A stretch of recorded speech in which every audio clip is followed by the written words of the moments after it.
യേശുവിനായി 1000 നന്ദി ചൊല്ലാൻ ഈ ആയുസ് പോരാപ്പാ, എന്നാത്മസഖിയങ്ങല്ലോ. അത് കണ്ടിട്ട് പത്രോസ് ജനങ്ങളോട് പറഞ്ഞത്, ഇസ്രായേൽ പുരുഷന്മാരെ, ഇതിങ്കൽ ആശ്ചര്യപ്പെടുന്നത് എന്ത്? 12-ാമത്തെ വാക്യം, 3-ാം അധ്യായം.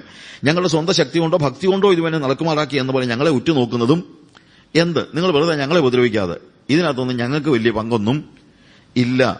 അബ്രഹാമിന്റെയും ഇസഹാക്കിന്റെയും യാക്കോബിന്റെ ദൈവമായ നമ്മുടെ പിതാക്കന്മാരുടെ ദൈവം തന്റെ ദാസനായ യേശുവിനെ മഹത്വപ്പെടുത്തി അവനെ നിങ്ങൾ ഏൽപ്പിച്ചു കൊടുക്കുകയും അവനെ വിട്ടയപ്പാൻ വിധിച്ച പീലാത്തോസിന് മുമ്പിൽ വെച്ച് തള്ളിപ്പറയുകയും ചെയ്തു. ഞാനിത് നോക്കുകയായിരുന്നു, പത്രോസിന്റെ അടുത്ത പ്രസംഗം. പത്രോസിന്റെ ഒരു പ്രസംഗം നമ്മൾ അനലൈസ് ചെയ്തു, ഇല്ലേ? ഇപ്പൊ അടുത്ത പ്രസംഗമാണ്. മറ്റേത് ആളുകൾ ഓടിക്കൂടി വന്നപ്പോൾ നടത്തിയ പ്രസംഗമാണെങ്കിൽ ഇത് പള്ളിക്ക് അകത്ത് വെച്ച് പ്രസംഗിക്കുന്ന പ്രസംഗമാണ്. അവരോട് പറയുകയാണ്, അവരോടും പറയുന്നത് എന്താ? ഞങ്ങൾക്ക് ഇങ്ങനെ ഒരു അവസരം തന്നതിന് ഞങ്ങൾക്ക് വളരെ നന്ദിയുണ്ട് എന്നൊന്നുമല്ല പറയുന്നത്. നേരെ എന്നിട്ട് പറയുന്നത് എന്താണെന്ന് അറിയാമോ? ഒരു അൺകോംപ്രമൈസിങ്. ഈ പ്രസംഗം കേട്ട് കഴിഞ്ഞപ്പോഴത്തേക്ക് ഞാൻ ആലോചിച്ചു, എന്തൊരു അൺകോംപ്രമൈസിംഗ് ആണ് പത്രോസിന്റെ പ്രസംഗം. അപ്പൊ നമ്മുടെ പാരമ്പര്യം എന്താണ്? കോംപ്രമൈസ് ചെയ്യുന്നതല്ല പാരമ്പര്യം. ക്രിസ്തീയ പാരമ്പര്യം കോംപ്രമൈസിംഗ് അല്ല. ക്രിസ്തീയ പാരമ്പര്യം അൺകോംപ്രമൈസിംഗ് ആണ്. അവരോട് പറയുന്നത് എന്താണ്? അബ്രഹാമിന്റെ, ഇസ്ഹാക്കിന്റെ, യാക്കോബിന്റെ ദൈവമായ നമ്മുടെ പിതാക്കന്മാരുടെ ദൈവം തന്റെ ദാസനായ യേശുവിനെ മഹത്വപ്പെടുത്തി അവനെ നിങ്ങൾ ഏൽപ്പിച്ചു കൊടുക്കുകയും അവനെ വിട്ടയപ്പാൻ വിധിച്ച പീലാത്തോസിന് മുമ്പിൽ വെച്ച് തള്ളിപ്പറയുകയും ചെയ്തു. കുറച്ചു ദിവസമേ ആയുള്ളൂ. പെന്തക്കോസ്ത് നാളിൽ പത്രോസിന്റെ മാളിക മുറിയിൽ ഇരിക്കുന്ന സമയത്ത് ഓടിക്കൂടിയ ആളുകളോട് അവൻ പറഞ്ഞു, നിങ്ങൾ ക്രൂശിച്ച ഈ യേശുവിനെ. അപ്പൊ ഇവര് യേശുവിനോട് എന്ത് ചെയ്തു എന്നുള്ളത് ഡയറക്റ്റായിട്ട് പറയാണ്, യു ക്രൂസിഫൈഡ് ജീസസ്. ഇപ്പൊ പറയാണ്, നിങ്ങൾ യേശുവിനെ തള്ളിപ്പറഞ്ഞു. പരിശുദ്ധനും നീതിമാനുമായവനെ നിങ്ങൾ തള്ളിപ്പറഞ്ഞു. കൊലപാതകനായവനെ വിട്ടുതരണമെന്ന് ചോദിച്ചു. ജീവനായകനെ കൊന്നുകളഞ്ഞു. ചുമ്മാ എന്തൊരു ധൈര്യത്തോടെയാണ് പോയി പറയുന്നത്. നമുക്ക് ഈ ധൈര്യമാണ് സഭയുടെ അല്ലെങ്കിൽ അപ്പോസ്തോലിക പാരമ്പര്യം എന്ന് പറയുന്നത്. ധീരതയോടുകൂടെ മറ്റുള്ളവരോട് യേശുവിന് വേണ്ടി സംസാരിക്കാൻ കഴിയുന്നതാണ് അപ്പോസ്തോലിക പാരമ്പര്യം എന്ന് പറയുന്നത്. എന്നാൽ അവനെ ദൈവം മരിച്ചവരിൽ നിന്ന് എഴുന്നേൽപ്പിച്ചു, അതിന് ഞങ്ങൾ സാക്ഷികളാകുന്നു. അവന്റെ നാമത്തിലെ വിശ്വാസത്താൽ അവന്റെ നാമം തന്നെ നിങ്ങൾ കാണുകയും അറിയുകയും ചെയ്യുന്ന ഇവൻ ബലം പ്രാപിപ്പാൻ കാരണമായി. അവൻ മുഖാന്തരമുള്ള വിശ്വാസം ഇവന് നിങ്ങൾ എല്ലാവരും കാണുകയും ആരോഗ്യം വരുവാൻ ഹേതുവായി തീർന്നു. അപ്പോൾ രോഗസൗഖ്യത്തിന്റെ കാര്യമൊക്കെ പറഞ്ഞു. ഇതൊന്നും ഞങ്ങളെ അല്ല, ആരുടെയാണ്?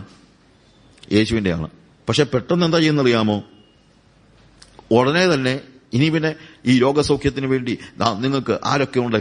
രോഗികളായവർ മുന്നോട്ട് വന്നാട്ടെ, കണ്ടോ ഇതുപോലെ സൗഖ്യം ആവശ്യമുള്ളവർ വന്നാട്ടെ നിന്ന് അതൊക്കെ നിർത്തി. ഇതൊക്കെ നമ്മുടെ പ്രശ്നം ഇതാണ്. ഒരുത്തൻ സൗഖ്യമായി കഴിഞ്ഞാൽ പിന്നെ രോഗികളായവർ മുന്നോട്ട് വന്നാട്ടെ. ഇവിടെ ഉടനെ തന്നെ നേരെ പത്രോസ് പറയാണ്, സഹോദരന്മാരെ, നിങ്ങളുടെ പ്രമാണികളെ പോലെ നിങ്ങളും അറിയായ്മ കൊണ്ട് പ്രവർത്തിച്ചുവെന്ന് ഞങ്ങൾ അറിയുന്നു. ദൈവമോ ക്രിസ്തു കഷ്ടമനുഭവിക്കുമെന്ന് സകല പ്രവാചകൻ മുഖാന്തരം മുന്നറിയിച്ചത് ഇങ്ങനെ നിവർത്തിച്ചു. ആകയാൽ നിങ്ങളുടെ പാപങ്ങൾ മാഞ്ഞു കിട്ടേണ്ടതിന് മാനസാന്തരപ്പെട്ട് തിരിഞ്ഞുകൊള്ളുവിൻ. ഇതാണ് സുവിശേഷം. രോഗസൗഖ്യത്തെക്കുറിച്ച് പറയാൻ എന്തോരം നല്ലൊരു അവസരം ഉണ്ടായിട്ട് ഇല്ലേ? നമ്മൾ പറയുകയാണെങ്കിൽ, ബ്രദറെ അത് ഭയങ്കര ഇല്ലേ, രോഗികളൊക്കെ സൗഖ്യമാകുക എന്ന് പറഞ്ഞാൽ ഒരു വലിയ കാര്യമല്ലേ ബ്രദറെ?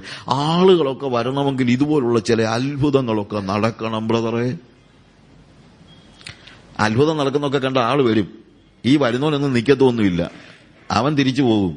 ക്യാപ്റ്റൻ സാമുവലിന്റെ മോൻ ഫിന്നി ഒരിക്കലും പറഞ്ഞു, എന്റെ പൊന്നച്ചായ, ഞാൻ പ്രാർത്ഥിച്ച് സൗഖ്യമായവരെല്ലാരും കൂടെ എന്റെ സഭ വന്നായിരുന്നെങ്കിൽ ഇന്ന് ഇന്ത്യയിലെ ഏറ്റവും വലിയ മെഗാ ചർച്ച അതായിരുന്നേനെയൊന്നു. അവരെല്ലാരും വരും, ഇവര് പ്രാർത്ഥിക്കും, സൗഖ്യമൊക്കെ ആകും. സൗഖ്യം കിട്ടു കഴിയുമ്പോൾ അവന്റെ വീട്ടിൽ വഴിക്ക് പോകും. ഇതൊരു വലിയ ഇഷ്യൂ ആണ്. കാര്യം അവരെ പാപമോചനത്തിലേക്ക് നയിക്കുന്നില്ലെങ്കിൽ, ഞാനിവിടെ പറഞ്ഞ ഒരു ഉദാഹരണമാണെന്ന് തോന്നുന്നു. ബോംബെയിലെ ഒരു പ്രാവശ്യം ദിനകരന്റെ ഒരു മീറ്റിങ്ങിന് ഒരു സിഖുകാരൻ സൗഖ്യമായി. അവന്റെ കാല് വളഞ്ഞിരുന്നു, ആ കാല് നേരെയായി. അതവൻ വന്ന് സാക്ഷിയും പറഞ്ഞു. സാക്ഷി പറഞ്ഞപ്പോൾ ഇവന്റെ മുഖം എന്റെ ഒരു ഫ്രണ്ട് ഒന്ന് നോക്കി വെച്ചിരുന്നു. അത് കഴിഞ്ഞ് കുറച്ചു ദിവസം കഴിഞ്ഞ് ഇവൻ ഗുരുദ്വാരയിൽ നിന്ന് ഇറങ്ങി വരുന്നു. ഉടനെ ഇവൻ ചോദിച്ചു, എടാ നീ അല്ലയോ ദിനകരന്റെ മീറ്റിംഗിൽ സാക്ഷി പറഞ്ഞത് എന്റെ കാല് വളഞ്ഞത് നേരെയായെന്ന്? അതെ സാറേ. സാറ് കണ്ടോ, ഇത് വളഞ്ഞിരുന്ന കാലാ, ഇപ്പം കണ്ടോ നൂടുന്നത്? ചോദിച്ചു, ആരാടാ സൗഖ്യമാക്കിയത്? യേശു. പിന്നെ നീ എന്താണ് ഇപ്പൊ ഗുരുദ്വാരയിൽ പോയത്? അത് പിന്നെ സാറേ ഞാൻ കൊച്ചിലെ തൊട്ടിട്ടല്ലേ സാറേ പോകുന്നത്. അപ്പൊ രോഗം സൗഖ്യമാക്കാൻ യേശു, പിന്നെ ബാക്കിയുള്ളതൊക്കെ ഞങ്ങൾ പണ്ട് തൊട്ടേ ഇങ്ങനെയൊക്കെ അല്ലേ ബ്രദറെ. ഇതാണ് പലപ്പോഴും രോഗസൗഖ്യം കൊണ്ടുണ്ടാകുന്ന. അവനെ സൗഖ്യമാക്കിയത് യേശു അല്ലെന്ന് നമുക്ക് പറയാൻ പറ്റുമോ? അവനെ സൗഖ്യമാക്കിയത് ആരാ?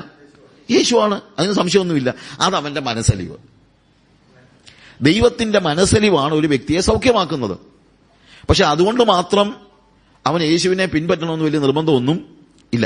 യേശു തന്നെ എത്രയോ രോഗികളെ താൻ ജീവിച്ചിരുന്നപ്പോൾ സൗഖ്യമാക്കി. 10 കുഷ്ഠരോഗികളെ സൗഖ്യമാക്കിയിട്ട് 9 എണ്ണം തിരിച്ചു വന്നില്ല. വന്നവനൊരു ശമരിയക്കാരൻ. ഇതാ രോഗസൗഖ്യത്തിന്റെ ഒരു പ്രശ്നം. എന്ന് വെച്ചുകൊണ്ട് ആരും രോഗസൗഖ്യത്തിന് വേണ്ടി അത് ഞാൻ പറഞ്ഞല്ലോ, അതിനെ വലിയ ആനക്കാര്യമായിട്ട് പറയാതിരുന്നാൽ മതി. രോഗിയായ ഒരുത്തിന് എന്റെ അടുത്ത് വന്നാൽ ഞാൻ പ്രാർത്ഥിക്കും, അത് വേറെ കാര്യം. പക്ഷേ അങ്ങനെ രോഗിയായവൻ ഞാൻ പ്രാർത്ഥിച്ച് സൗഖ്യമായവരെല്ലാവരും ഒന്നും എനിക്കറിയത്തില്ല. യേശു പ്രാർത്ഥിച്ച് അല്ലെങ്കിൽ യേശു സൗഖ്യമാക്കിയവർ പോലും നല്ലൊരു ശതമാനവും വന്നില്ലെങ്കിൽ പിന്നെ ഇപ്പൊ ഞാൻ പ്രാർത്ഥിച്ച് സൗഖ്യമായാലും അവരെല്ലാവരും നാളെ ഇതിനകത്ത് കാണണമെന്നില്ല. എന്നാൽ എന്റെ ചുമതല എന്താണെന്ന് ചോദിച്ചു കഴിഞ്ഞാൽ പത്രോസിന്റെ കാര്യം അതാണ്. പത്രോസ് രോഗസൗഖ്യം അതോ കൊച്ചു കാര്യമല്ലമാണോ?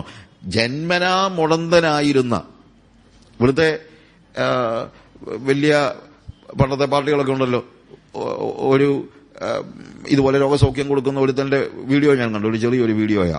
ഒരു ചെറുക്കൻ അവിടെ നിൽക്കുകയാണ്. അവന്റെ അടുത്ത് അവനെ മുന്നേ വെച്ചുകൊണ്ട് പറയുകയാണ്, ഇവൻ ജന്മനാന്ധനാണ്. എന്നിട്ട് ചോദിച്ചു, മോനെ എങ്ങനെയാ വന്നേ? അത് എന്റെ ചേച്ചി അതോ ഇരിക്കുന്നത്, അമ്മയാണ് അവിടെ ഇരിക്കുന്നതെന്ന്. ജന്മനാന്ധൻ. എന്നിട്ട് ഈ വിഡ്ഢികൾ ഒറ്റ വിടുത്തൽ ഏതാ മുന്നേ ഇരിക്കുന്ന പാർട്ടികളുണ്ടല്ലോ, ഒറ്റ ഒരാൾക്കും ഒരു സംശയവും ഇല്ല. അവന്റെ അമ്മ ദൂരെങ്ങാണ്ടിരിക്കുക. എന്നിട്ട് മൈക്കൊന്ന് കാണിച്ചു കൊടുത്തു, ഇവൻ ജന്മനാന്ധനാണോ? നമ്മളാരും ഒന്നും കേട്ടില്ല. ഞാൻ ആ വീഡിയോ കണ്ടതാ. എന്നിട്ട് പറയാണ്, അതെ ഇവൻ ജന്മനാന്ധനാണെന്ന് അവന്റെ അമ്മ പറയുന്നു, നമ്മൾ കേട്ടില്ല. എന്നിട്ട് ചെറുക്കിന് വേണ്ടി പ്രാർത്ഥിച്ചു. എന്നിട്ട് ചോദിച്ചു, മോനെ ഇതെത്ര? 1, ഇത് 2, ഇത് 3. അവനറിയാം, അവൻ സ്കൂളിലൊക്കെ പോയിക്കൊണ്ടിരിക്കുന്ന ചെറുക്കനല്ലേ. എന്നിട്ട് ഈ മകനെ കർത്താവ് സൗഖ്യമാക്കിയതോർത്ത് നമുക്ക് കരങ്ങളെ തട്ടി എന്നൊക്കെ പറഞ്ഞോളൂ കുറച്ച് ബഹളം. ഇതിന് കൈ കൊട്ടാൻ കുറെ വിഡ്ഢികളും. ഇതിങ്ങനെയൊന്നുമല്ല നടന്നത്. ഇവൻ ജന്മനാ മുടന്തനാണെന്നുള്ളത് അവളെ എഴുതിയിട്ടുമുണ്ട്. ആളുകൾ മുഴുവൻ അത്ഭുതപ്പെട്ട് നോക്കി നിൽക്കുകയാണ്. അങ്ങനെ എവിഡന്റ് ആയിട്ടുള്ള ഒരു രോഗസൗഖ്യം നടന്നിട്ട് പോലും ആ കാര്യത്തിൽ പത്രോസോ യോഹന്നാനോ ക്രെഡിറ്റ് എടുക്കാൻ നോക്കുന്നില്ല. അവരെന്താ ചെയ്യുന്നത് അറിയാമോ? ഉടനെ തന്നെ പറയുകയാണ്, ഒരു കാര്യം ഞങ്ങൾ പറഞ്ഞേക്കാം, ആകയാൽ നിങ്ങളുടെ പാപങ്ങൾ മാഞ്ഞു കിട്ടേണ്ടതിന് മാനസാന്തരപ്പെട്ട് തിരിഞ്ഞുകൊള്ളുവിൻ, എന്നാൽ കർത്താവിന്റെ സമ്മുഖത്ത് നിന്ന് ആശ്വാസകാലങ്ങൾ വരികയും നിങ്ങൾക്ക് മുൻനിയമിക്കപ്പെട്ട ക്രിസ്തുവായ യേശുവിനെ അവൻ അയക്കുകയും ചെയ്യും. സഭയുടെ സുവിശേഷം ഇതാണ്. രോഗികൾക്ക് വേണ്ടി പ്രാർത്ഥിച്ച് അതിനൊന്നും എനിക്ക് വിരോധമൊന്നുമില്ല. പക്ഷേ കർത്താവിന്റെ ഈ അത്ഭുതകരമായ യു നീഡ് ടു അണ്ടർസ്റ്റാൻഡ്, ഈ കാര്യം നമ്മൾ ശ്രദ്ധിക്കണം. സഭയുടെ പാരമ്പര്യം എന്താണെന്ന് ചോദിച്ചു കഴിഞ്ഞാൽ കുറെ പേർക്ക് രോഗസൗഖ്യം കൊടുക്കുന്നതല്ല, രോഗസൗഖ്യം കിട്ടുമായിരിക്കും, അതുകൊണ്ട് കാര്യങ്ങൾ തീർക്കുന്നതല്ല. നമ്മൾ എന്ത് പറഞ്ഞാലേ പറ്റുള്ളൂ. പത്രോസിന്റെ പ്രസംഗം ആദ്യത്തെ പ്രസംഗം അതാണ് അല്ലേ? നിങ്ങൾ നിങ്ങളുടെ പാപങ്ങളുടെ മോചനത്തിനായി അല്ലേ, അത് പറഞ്ഞാൽ തുടങ്ങുന്നത്. ഇവിടെയും രോഗസൗഖ്യം കണ്ട് മറ്റേ പരിശുദ്ധാത്മാവിന്റെ പ്രവൃത്തി കണ്ട് ഓടിക്കൂടിയവരാണ്, അന്യഭാഷ കേട്ടോണ്ടൊക്കെ അല്ലെങ്കിൽ മുഴക്കം കേട്ടോണ്ട് ഓടിക്കൂടിയവരാണ്. ഇതൊന്നുമല്ല, വലിയ എവിഡന്റ് ആയിട്ടുള്ള രോഗസൗഖ്യം കണ്ടു വന്നപ്പോഴും അവിടെ അതിന്റെ പേരിൽ മുതലെടുപ്പ് നടത്താനോ കാശ് പിരിക്കാനോ അടുത്ത പ്രോഗ്രാം സ്പോൺസർ ചെയ്യാനോ ഒന്നുമല്ല. ഞങ്ങളൊരു 120 പേര് അവിടെ കൂടിയിരിപ്പുണ്ടായിരുന്നു കേട്ടോ. അപ്പൊ ഞങ്ങളുടെ ആ സംഘടനയ്ക്ക് ഇപ്പോൾ ഒരു വീട്, ഒരു കെട്ടിടം ഇല്ലാതിരിക്കുക. അതുകൊണ്ട് ഞങ്ങൾ ആ മാളികമുറിയിൽ ഭയങ്കര ഇടുക്കം. അതുകൊണ്ട് നിങ്ങളെല്ലാവരും കൂടെ കൂടി വന്നവരെല്ലാവരും കൂടെ ഞങ്ങളുടെ അക്കൗണ്ടിലോട്ട് കാശ് ഇടാനൊന്നും പത്രോസ് പറഞ്ഞില്ല. കാര്യം പത്രോസിന് അതൊന്നും അല്ല വിഷയം. പത്രോസിന്റെ ഹൃദയത്തിൽ ഒറ്റ കാര്യമേ ഉള്ളൂ, ഇവർ രക്ഷിക്കപ്പെടണം. അതിനാ പരിശ്രമിക്കുന്നത്. അതാണ് സഭയുടെ പാരമ്പര്യം. സഭയുടെ ചുമതല എന്താണ്? സഭയുടെ ചുമതല എന്ന് പറയുന്നത് പാപത്തിൽ മുങ്ങിക്കിടക്കുന്ന ആളുകളെ അതിൽ നിന്ന് പിന്തിരിപ്പിച്ച് മാനസാന്തരത്തിലേക്ക് നയിച്ച് യേശുവിങ്കലേക്ക് അവരെ കൊണ്ടുവന്ന് അവർക്ക് നിത്യജീവൻ അവകാശമാക്കി കൊടുക്കുക എന്നുള്ളതാണ് സഭയുടെ ചുമതല. അതാണ് അപ്പോസ്തലന്മാർ ചെയ്യേണ്ടത്. അല്ലാതെ സിംഹാസനത്തിന്റെ പേര് വഴക്കുണ്ടാക്കുകയൊന്നുമല്ല. അതുകൊണ്ട് അവിടെ പറയുകയാണ്, ആകയാൽ നിങ്ങളുടെ പാപങ്ങൾ മാഞ്ഞു കിട്ടേണ്ടതിന് മാനസാന്തരപ്പെട്ട് തിരിഞ്ഞുകൊള്ളുവിൻ, എന്നാൽ കർത്താവിന്റെ സമ്മുഖത്ത് നിന്ന് ആശ്വാസ കാലങ്ങൾ വരികയും നിങ്ങൾക്ക് മുൻനിയമിക്കപ്പെട്ട ക്രിസ്തുവായ യേശുവിനെ അവന് ഉറപ്പിക്കുകയും ചെയ്യും. ദൈവം ലോകാരംഭം മുതൽ തന്റെ വിശുദ്ധ പ്രവാചകന്മാർ മുഖാന്തരം പിന്നീട് അത് വിശദീകരിക്കുകയാണ്. അരുളിച്ചതൊക്കെയും യഥാസ്ഥാനത്താക്കുന്ന കാലം വരുവോളം സ്വർഗം അവനെ കൈക്കൊള്ളേണ്ടതാകുന്നു. ദൈവമായ കർത്താവ് നിങ്ങളുടെ സഹോദരന്മാരിൽ നിന്ന് എന്നിട്ട് മോശയുടെ കാര്യങ്ങൾ അവർക്കറിയാവുന്ന രീതിയിൽ സുവിശേഷം പറഞ്ഞു കൊടുക്കുന്നു. അതുകൊണ്ട് കാര്യം മോശയുടെ കാര്യങ്ങളൊക്കെ പറഞ്ഞാൽ ഇവർക്ക് പെട്ടെന്ന് മനസ്സിലാകും. അതുകൊണ്ട് മോശയുടെ കാര്യങ്ങൾ പറഞ്ഞ് ഈ കാര്യങ്ങൾ അവർക്ക് വെളിപ്പെടുത്തി കൊടുക്കുന്നു. ശമൂവേൽ പറഞ്ഞ കാര്യങ്ങളും എല്ലാം അതിന്റെ 26-ാമത്തെ വാക്യത്തിൽ, നിങ്ങൾക്ക് ആദ്യമേ തന്റെ ദാസനായ യേശുവിനെ എഴുന്നേൽപ്പിച്ച് ഓരോരുത്തരും അവനവന്റെ അകൃത്യങ്ങളിൽ നിന്ന് തിരിക്കുന്നതിനാൽ നിങ്ങളെ അനുഗ്രഹിക്കേണ്ടതിൽ അവനെ അയക്കുകയും ചെയ്തിരിക്കുന്നു. വളരെ ക്ലിയർ ഗോസ്പൽ അതാണ്. യേശുവിനെ ഭൂമിയിലേക്ക് ദൈവം അയച്ചത് എന്തിനു വേണ്ടിയാണ്? മനുഷ്യവർഗത്തിന്റെ പാപങ്ങളുടെ പരിഹാരത്തിന് വേണ്ടിയാണ്. അത് ജനങ്ങളോട് പറയണം, അത് ജനങ്ങളെ അറിയിക്കണം. അപ്പൊ പത്രോസിന്റെ പ്രസംഗം നമ്മൾ 2-ാം അധ്യായത്തിൽ കണ്ട പ്രസംഗം പോലെ തന്നെ 3-ാം അധ്യായത്തിൽ കാണുന്ന പ്രസംഗവും 2 അധ്യായങ്ങളിലും പ്രസംഗിക്കുന്നത് യേശുവിനെയാണ്. അത് തന്നെയല്ല, പ്രസംഗിക്കുമ്പോൾ വളരെ കൃത്യതയോടെ പറയുന്നത് നിങ്ങളുടെ പാപങ്ങളിൽ നിന്ന് പിന്തിരിഞ്ഞ്. That is the core of gospel. സുവിശേഷത്തിന്റെ കാതലായ കാര്യം ഇതാണ്. പാപങ്ങളിൽ നിന്നുള്ള വേർപാട്, തിരിച്ചു വരിക. വളരെ കൃത്യമായ മെസ്സേജാണ്. എന്നാൽ 4-ാം അധ്യായത്തിലേക്ക് നമ്മൾ വരുമ്പോൾ അവിടുത്തെ പ്രത്യേകത എന്നാന്ന് ചോദിച്ചു കഴിഞ്ഞാൽ, ഇത് കണ്ടിട്ട് അവർ ജനത്തോട് സംസാരിച്ചിരിക്കുമ്പോൾ തന്നെ പുരോഹിതന്മാരും ദേവാലയത്തിലെ പടനായകന്മാരും സദൂക്യരും അവരുടെ നേരെ വന്നു. അവർ ജനത്തെ ഉപദേശിക്കാലും മരിച്ചവരിൽ നിന്നുള്ള പുനരുത്ഥാനത്തെ യേശുവിന്റെ ദൃഷ്ടാന്തത്താൽ അറിയിക്കാലും നീരസപ്പെട്ടു. കാര്യം ഇപ്പം കാല് മുടന്നുണ്ടായിരുന്നത് സൗഖ്യമായി വന്നവനും എല്ലാം വിസ്മരിക്കപ്പെട്ടു. അതൊന്നും അല്ല ഇപ്പോഴത്തെ വിഷയം. ഇപ്പോഴത്തെ വിഷയം എന്താണ്? അവർ ജനത്തെ ഉപദേശിക്കാലും മരിച്ചവരിൽ നിന്നുള്ള പുനരുത്ഥാനത്തെ യേശുവിന്റെ ദൃഷ്ടാന്തത്താൽ അറിയിക്കാലും. രോഗസൗഖ്യമൊക്കെ തീർന്നു, രോഗസൗഖ്യം ഉണ്ട്, അത് കഴിഞ്ഞു. അതും പറഞ്ഞുകൊണ്ടിരിക്കാനല്ല പത്രോസ് പരിശ്രമിക്കുന്നത്.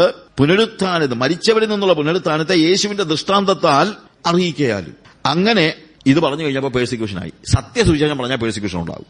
അത് നമ്മൾ മനസ്സിലാക്കണം. സത്യമായ സുവിശേഷം പ്രസംഗിച്ചു കഴിഞ്ഞപ്പോൾ 3-ാമത്തെ വാക്യത്തിൽ അവരെ പിടിച്ച് വൈകുന്നേരമാകൊണ്ട് പിറ്റേന്നാൾ വരെ കാവലിലാക്കി. അപ്പൊ സത്യസുവിശേഷം പ്രസംഗിച്ചാൽ എവിടെയാണെങ്കിലും പേഴ്സിക്യൂഷൻ ഉണ്ടാകും. പിന്നെ ഇപ്പൊ എല്ലായിടത്തും പേഴ്സിക്യൂഷൻ ആണെന്നൊക്കെ നമ്മൾ പറയുമല്ലോ, ശരിയാണ്. ഒത്തിരി സ്ഥലങ്ങളിൽ വളരെ പീഡനങ്ങൾ നടക്കുന്ന സമയമുണ്ട്.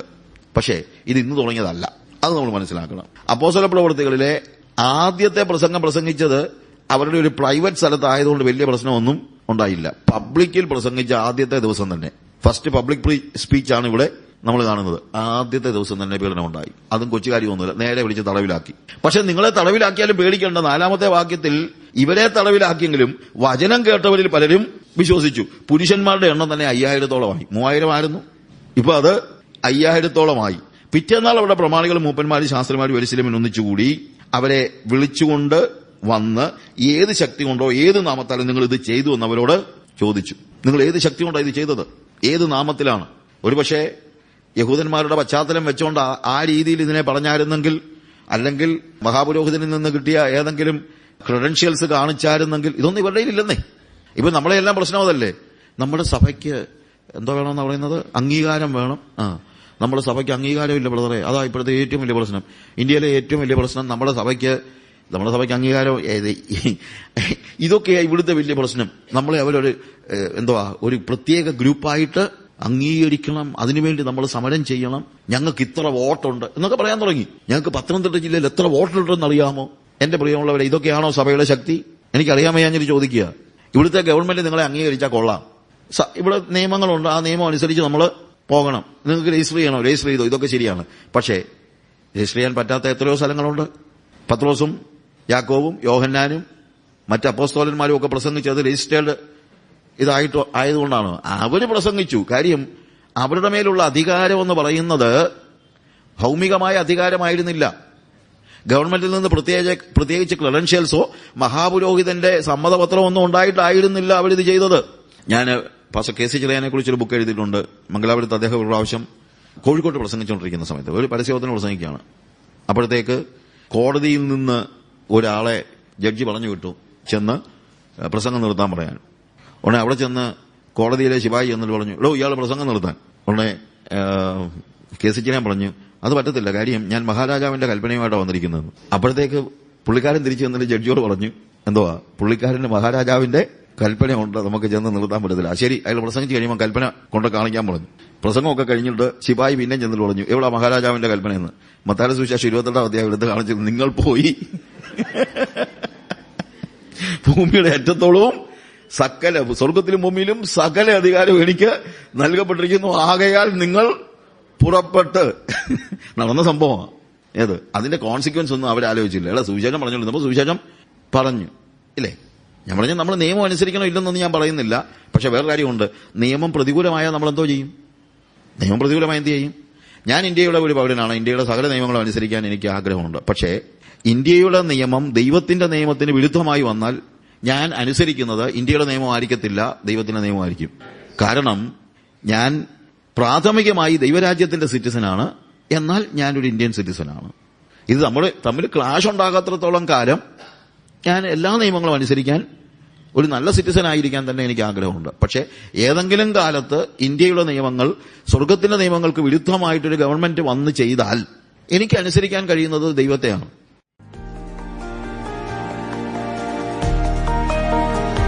എന്നെ സ്നേഹിച്ച യേശുവിനായി 1000 നന്ദി ചൊല്ലാൻ ഈ ആയുസ് പോരാപ്പാ, എന്നാത്മസഖിയങ്ങല്ലോ. എന്നെ സ്നേഹിച്ച യേശുവിനായി 1000 നന്ദി ചൊല്ലാൻ ഈ ആയുസ് പോരാപ്പാ, എന്നാത്മസഖിയങ്ങല്ലോ. എന്റെ പ്രാണപ്രിയനേ, എന്റെ ആത്മസ്നേഹിതനേ, ഈ ലോകയാത്രയതേ അങ്ങെന്നുമെന്നാശ്രയമേ. എന്റെ പ്രാണപ്രിയനേ, എന്റെ ആത്മസ്നേഹിതനേ, ഈ ലോകയാത്രയതേ അങ്ങെന്നുമെന്നാശ്രയമേ.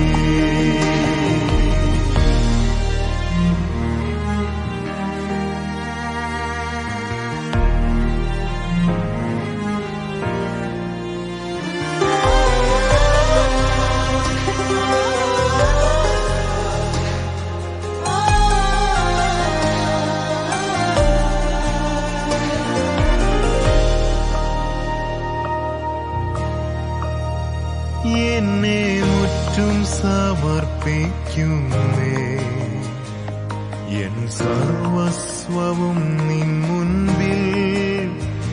എന്റെ കാൽകൾ വഴുതിടാതെ തൃക്കൈകളിൽ താങ്ങിടണേ. എന്നെ മുറ്റും സമർപ്പിക്കുന്നു, എൻ സർവസ്വവും നിൻ മുൻപിൽ. എന്റെ കാൽകൾ വഴുതിടാതെ തൃക്കൈകളിൽ താങ്ങിടണേ. എന്റെ പ്രാണപ്രിയനേ, എന്റെ ആത്മസ്നേഹിതനേ, ഈ ലോകയാത്രയതേ അങ്ങെന്നുമെന്നാശ്രയമേ. എന്റെ